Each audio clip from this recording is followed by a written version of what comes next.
everybody. I hope you can see this okay. And basically, this is a group of scientists. So I don't have the name for the group, but I have the name for the main scientist here, and it's this guy, and his name is Dr. Nichols. This has a lot to do with space. As you can see, it has to do with planetary bodies, the star.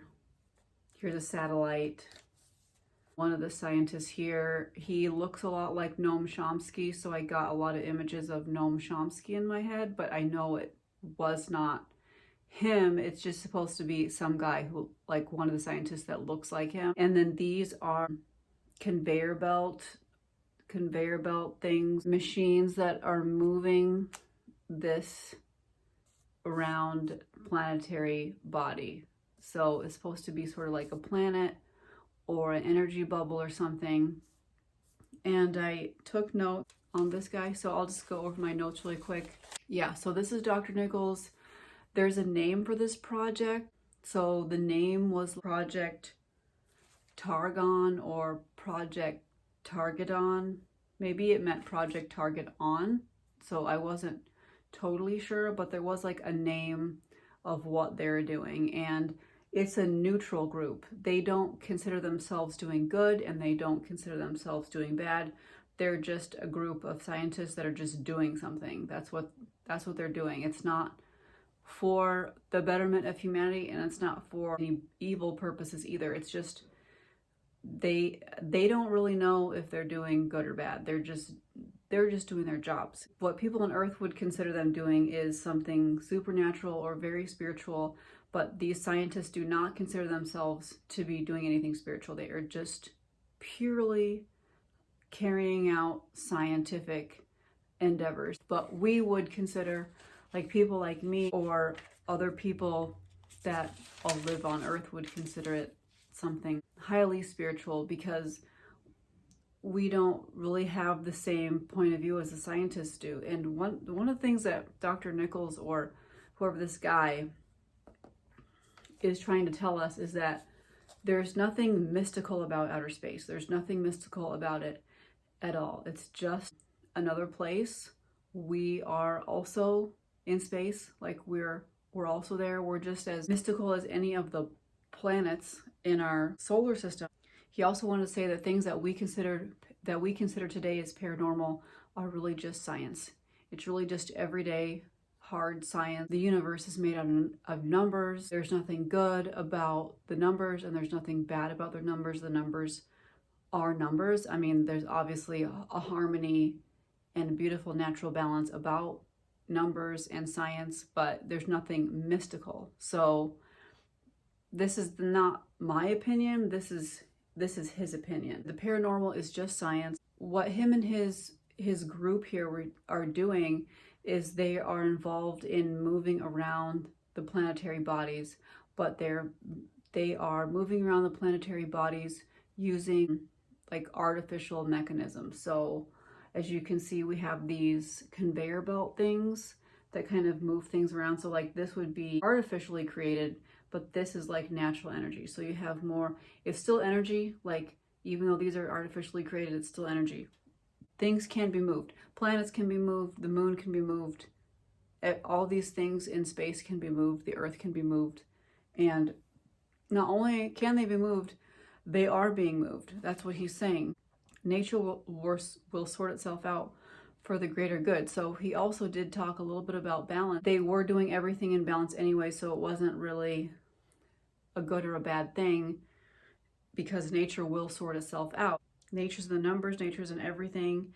Eventually everything will balance itself out. These scientists want to demystify space. So he was saying that sometimes people get really caught up in the planets and what they mean, and if it's a good planet or a bad planet and like this and that, and the planets are neutral. They don't mean humanity ill will, and they don't mean to do anything good for humanity either.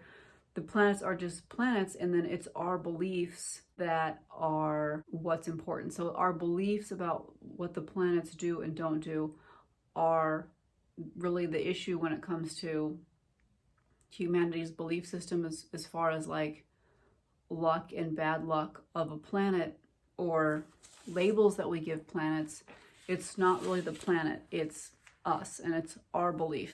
He said, no planet works for humanity and no planet works against humanity.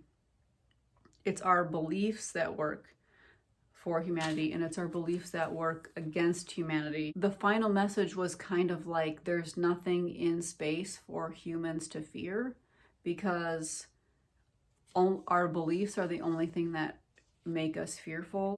Any single celestial body, star, moon, planet, everything that we know of has been messed with artificially. So what I mean is that all the planets that we know of right now in our textbooks and our history books, everything has either been colonized or explored or scientifically engaged in some manner. So everything out there has already been touched and messed with. So there's nothing really for people to be uneasy about, or like space is unexplored or something, because it's all been explored. Everything has been explored. That's what he's saying. So you don't need to have an idea of like fear or unknown or something.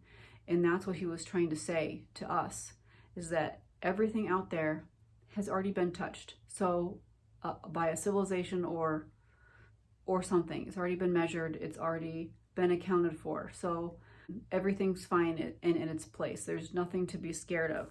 And to not get caught up in planetary labels, because like people, you know, humans, we love labels so much. Okay, so I also asked him what else he'd like to say, and he just wishes a greater understanding, that we will get a greater understanding, and I think that we will. Like, I mean scientifically, like they'll start to teach this stuff in school maybe, or we'll just be able to have our own innate understanding of how things work. And then also he wishes that we see through the veil. And so what he means by veil, so is not like the veil between the living and dead or something. It's more like the veil of like the matrix that we have, that we see the world through our history that's been presented to us, that maybe like the history that's been presented isn't the most accurate history. That's kind of what he was saying, like the veil is in our limited understanding. So he hopes that we can see through the veil, and that's what he means. So he did use like some poetic language, but I knew that's what he meant.